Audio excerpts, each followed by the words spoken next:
আমরা ৩৫ দিন বিচারহীন অবস্থায় অপেক্ষা করছি। আমরা লাস্ট ৫ দিন বৃষ্টিতে ভিজে রোদে পুড়ে এখানে ওয়েট করছি, আর ওনারা নাকি ৩ ঘন্টা ওয়েট করতে পারবেন না। তাহলে সদিচ্ছার অভাব কার? তাহলে আলোচনা কে চায় না?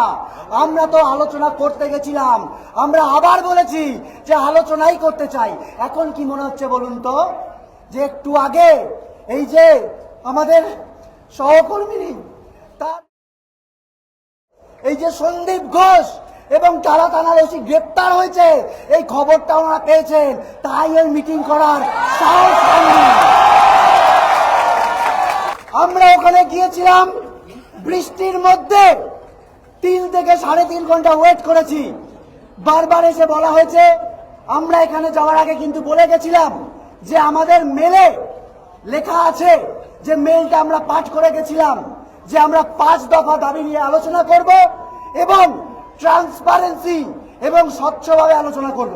আমরা যাওয়ার আগে বলে গেছিলাম ওখানে গিয়ে আমরা আলোচনা করব যে স্বচ্ছতার মানে ওনাদের কাছে কি।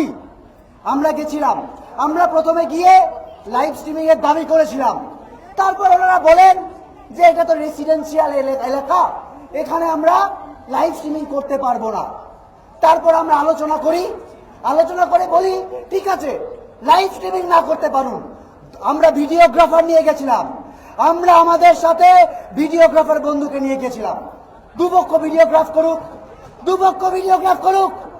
কি বললেন? যে না, ভিডিওগ্রাফি করতে দেব না।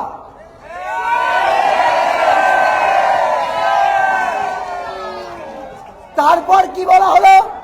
তারপর আমরা বললাম যে ঠিক আছে, আপনারা যে ভিডিও করছেন, আমরা কি করতে গেছিলাম? আমরা তো সদিচ্ছা দেখাতে গেছিলাম।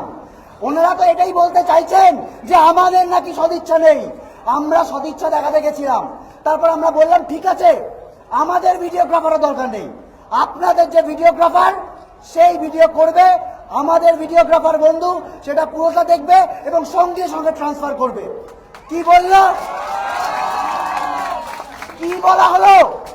বলা হলো সুপ্রিম কোর্টে যতদিন বিচার চলবে ততদিন অবধি নাকি ওই ভিডিও আমরা পেতে পারবো না। আমরা কি করে বুঝবো যে ভিডিও দেওয়া হবে সেটা এডিটেড নয়, টেম্পার্ড নয়? এরপর মাননীয় মুখ্যমন্ত্রী নিজের বাড়ির দরজার বাইরে এলেন। আমরা যে বৃষ্টি ভেজা 34টা ছেলে মেয়ে ওখানে দাঁড়িয়েছিলাম 3 ঘন্টা ধরে, 2.5 ঘন্টা ধরে, তাদেরকে উনি বললেন যে দেখো এগুলো তো সম্ভব নয়, এসো ভেতরে এসো, বৈঠক না হোক, চা খেয়ে যাও। আমরা কি চা খেতে গেছিলাম? আমরা বৈঠক করতে গেছিলাম, আলোচনা করতে গেছিলাম, নিজেদের সদিচ্ছা দেখাতে গেছিলাম। কিন্তু তারপর কি হলো? উনি এসে বললেন যে দেখো আমার কাছে স্বচ্ছতার মানে হচ্ছে দুপক্ষ একটা মিটিং হবে, মিটিংয়ে যখন খুশি তুমি বেরিয়ে যেতে পারো, কিন্তু আমাদের যে মিনিটস লেখা হবে সেই মিনিটসে দুপক্ষের সাইন থাকবে। আমরা তখন 3.5 ঘন্টা ওখানে বৃষ্টি ভেজার পর ওনার এই সদিচ্ছাকে সম্মান দিতে বললাম যে ঠিক আছে ম্যাডাম, যদি এটাই আপনার স্বচ্ছতার ধারণা হয় এটুকুতেই আমরা রাজি। এই কথা বলার পর কি বলা হলো জানেন? স্বাস্থ্য প্রতিমন্ত্রী চন্দ্রিমা ভট্টাচার্য, এই কথা জানাতে আমরা 10 মিনিট দেরি করেছিলাম। উনি বললেন যে আমরা অনেকক্ষণ ধরে ওয়েট করে ফেলেছি, আর আমরা নাকি ওয়েট করতে পারবো না।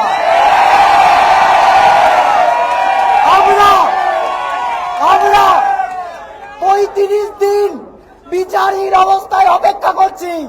আমরা লাস্ট 5 দিন বৃষ্টিতে ভিজে রোদে পুড়ে এখানে ওয়েট করছি, আর ওনারা নাকি 3 ঘন্টা ওয়েট করতে পারবেন না। তাহলে সদিচ্ছার অভাব কার? তাহলে আলোচনা কে চায় না? আমরা তো আলোচনা করতে গেছিলাম, আমরা আবার বলেছি যে আলোচনাই করতে চাই। এখন কি মনে হচ্ছে বলুন তো, যে একটু আগে এই যে আমাদের সহকর্মী তার এই যে সন্দীপ ঘোষ এবং টালা থানার ওসি গ্রেপ্তার হয়েছে, এই খবরটা ওনারা পেয়েছেন, তাই ওই মিটিং করার সাহস হয়নি।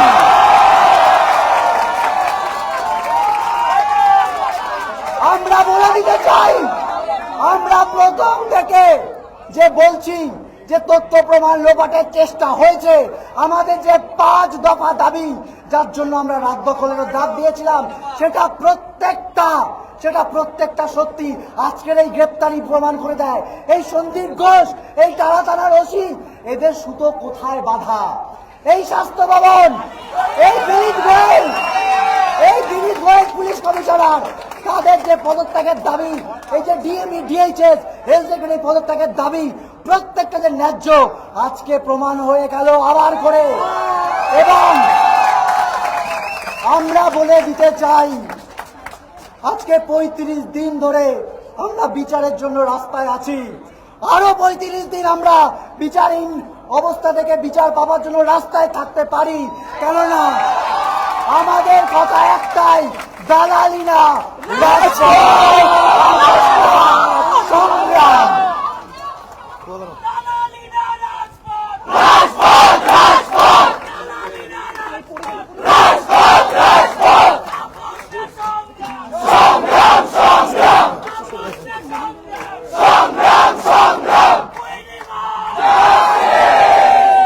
যতই আসুক বৃষ্টি ঝড়,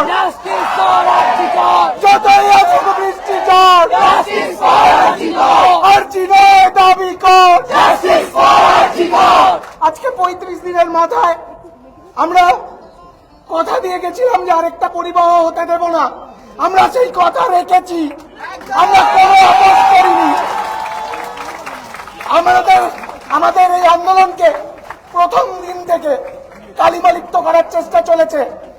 আজকে অব্দি, আজ সকাল অব্দি এক শ্রেণীর মিডিয়াতে বারবার করে বলা হয়েছে যে এখানে যারা দাঁড়িয়ে আছে তাদের মধ্যে স্বচ্ছতার অভাব আছে, তাদের সাথে অনেকের নাকি অনেক রাজনৈতিক যোগ আছে। প্রত্যেকটি কথার আজকে আমরা জবাব দিয়ে এসেছি। আমাদের প্রত্যেকের এগেনস্টে ম্যালিশিয়াস ক্যাম্পেইন চলছে, প্রত্যেকে এখানে যারা আন্দোলনে জড়িয়ে আছি প্রত্যেকের এগেনস্টে এই ক্যাম্পেইন চলছে। অদ্ভুত লোকেরা এসে কথা বলে যাচ্ছেন, পাশ থেকে ছবি তোলার চেষ্টা করছে, অদ্ভুত দর্শন লোকেরা দাঁড়িয়ে থাকছেন একটা ভুল চালের জন্য। কিন্তু আমরা জানি আমরা ঠিক জিনিসের জন্য লড়াই করেছি, তার জন্য আজকে এটা হয়েছে। এই জায়গায় দাঁড়িয়ে আমাদের পিছিয়ে আসার কোনো জায়গা নেই।